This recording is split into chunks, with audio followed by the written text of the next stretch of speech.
What's up, y'all? It's your boy Johnathan McDaniel, entrepreneur, mostly known as an actor and a musician, from Disney Channel's That's So Raven, along with VH1's Hit the Floor. I've dropped multiple albums under the name Lil J and Johnathan McDaniel, so I've been in the game for a very long time.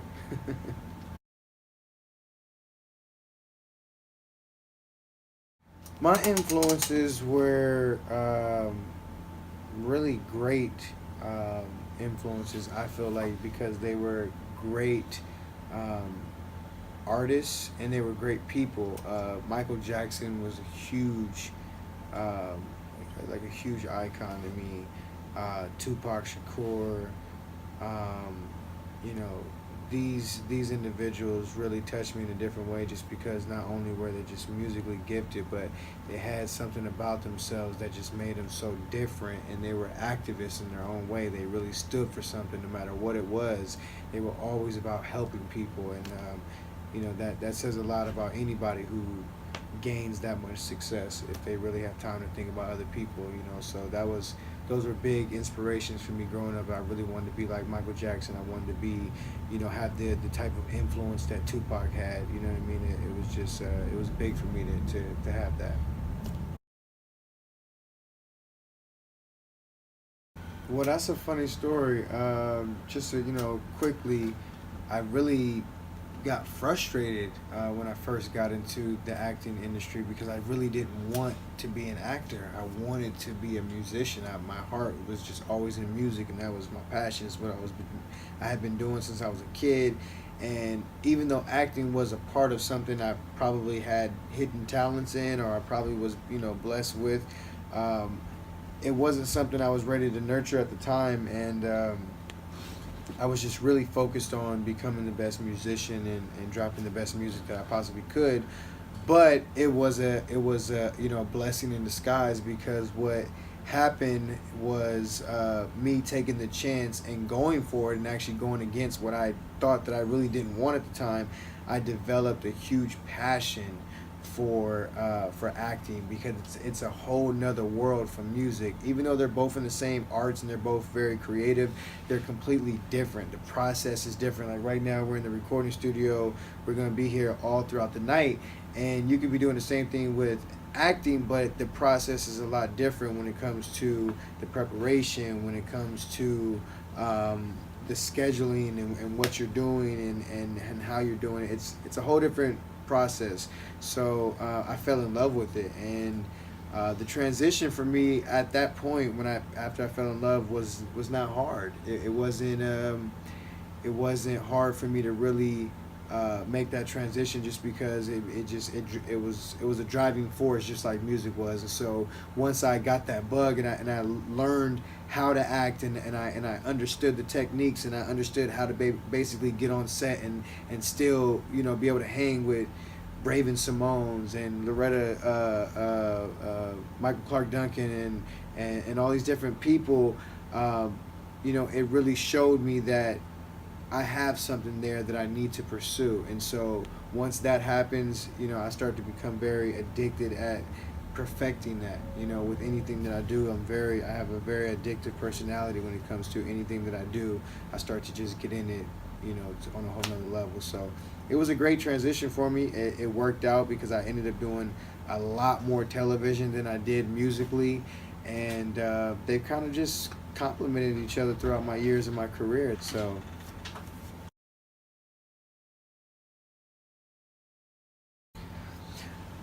back to Michael Clark Duncan.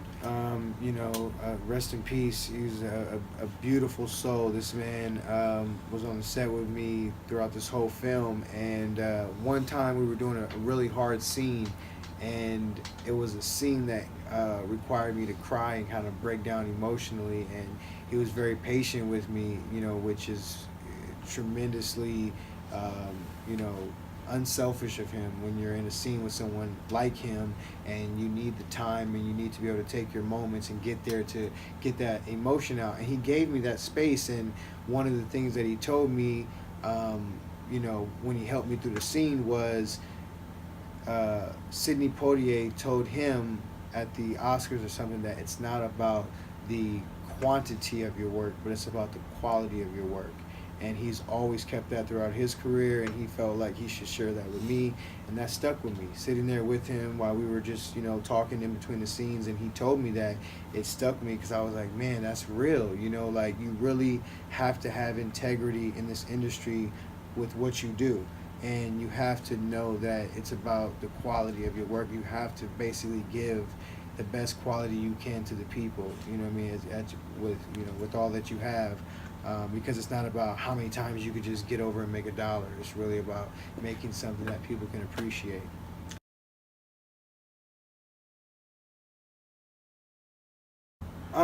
Yeah, I mean, a lot of people do have that problem. I never boxed myself into any type of category. So even when I was on That's So Raven, I never saw myself as a Disney kid. I never saw myself as a Disney person. I was doing that role because that's what I do as an actor. I perform. So, that's what I was doing at the time. I knew that that was a stepping stone for me. It's a huge stepping stone. Disney has a huge platform, and it could open up a lot of doors for you as far as allowing you to have a great name, a household name, and a face. So it gives value. So it was a career move that said, hey, a great friend of mine, Raven Simone, who's still one of my best friends to this day, offered me the most amazing opportunity to basically jump on a #1 show that was on a #1 platform. And it's going back to it now, almost 15 years later, 10 years later, I don't know. It's another blessing because it just validates the fact that what we did was so special that the fans still want to see it. And by popular demand is how my character came back on the show. The fans really advocated for Devon Carter to come back to the new Raven. They were like, if she's having kids, it better not be nobody else but Devon's. It was like, and so that says a lot about the decision that I made to go that route. But at the same time, it also says a lot about me being able to transition into other roles and do other things, because I went and did that at the same time that I am doing Hit the Floor. So it's 2 different roles, it's 2 different characters, and it just goes to show you that I wasn't boxed in, because I'm still doing stuff with other networks that has nothing to do with that, and I'm not locked into that. And that was just my choice, because even after Raven, I love it, had a great run, I didn't stay in there. I continued, I thank Disney for what they did, and I moved on. I didn't want to continue doing more Disney movies or another TV show with them, or I moved on, and that's just because my aspirations. I want to be a bigger actor than just on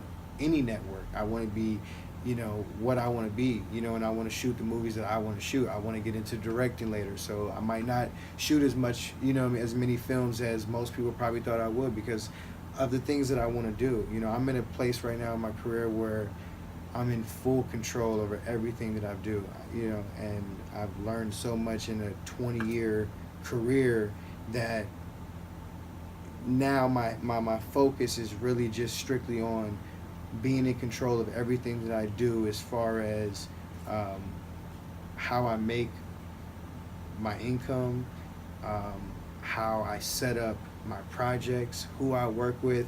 And that's just, that takes a lot of courage that a lot of people don't have, because it is all about sometimes making $1 or making some money. And I've turned down a lot of projects, and it's not because I'm just too good. It's just that I just don't feel it, and I'm not gonna do it. So it's really just all about having your integrity in this business, man, and really being in control and knowing who you want to be. Ever since I was a kid, I've known exactly what I want to do. I've known exactly what what I want to accomplish, and I'm still on that journey.